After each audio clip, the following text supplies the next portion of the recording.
বাংলাদেশের মানুষ আপামর জনতা ভারতীয় গোলামি মেনে নিবে না। কথা খুব ক্লিয়ার, খুব স্পষ্ট।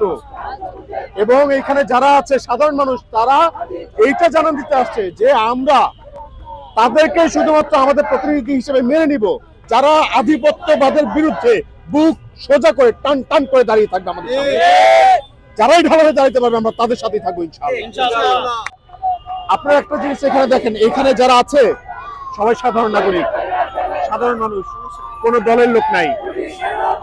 এই দলগুলো আপনাকে কথা বলতেছে যে আমরা মানুষের জানমালের নিরাপত্তা দিব, আমরা এটা করবো ওইটা করবো সেটা করবো, আমাদের 31 দফা, আমাদের 34 দফা, আমাদের 50 দফা, যারা দফায় দফা আপনাকে আশ্বাস দিচ্ছে। হাদি হত্যার এই আজকে 23 দিন হয়ে গেল, তাদের রেসপন্সিবিলিটিস কি? তাদের লোকজন কোথায়?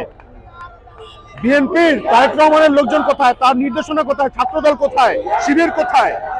জামাত কোথায়? এই প্রশ্ন আপনারা করেন, এগুলো কত গুরুত্বপূর্ণ। তারা কেন চুপ করে আছে?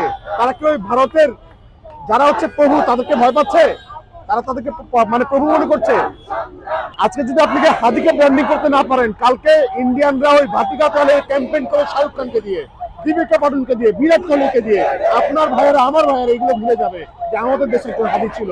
হাদিকে ওরা ভুলানোর জন্য সর্বোচ্চ শক্তি দিয়ে কোটি কোটি টাকা ইনভেস্ট করবে। কিন্তু আপনার আমার চেষ্টা, আমাদের যতটুকু সামর্থ্য আছে সেটা দিয়ে লড়াই করে যাওয়া। হাদিকে আমরা ভুলতে দিব না ইনশাল্লাহ। যদি হাদি হইতে হয় আজকে থেকে উদ্যোগ নেন। হাদি ভাই বলছে উদ্যোক্তা হইতে, প্রত্যেকটা মানুষকে বলছে যে আমাদেরকে প্রত্যেককে তুমুল দক্ষ হইতে হবে। হাদি ভাইটা বলে গেছে, স্পষ্ট ভিডিও আছে, আপনারা সেই ভিডিওগুলো দেখেন, শেখেন।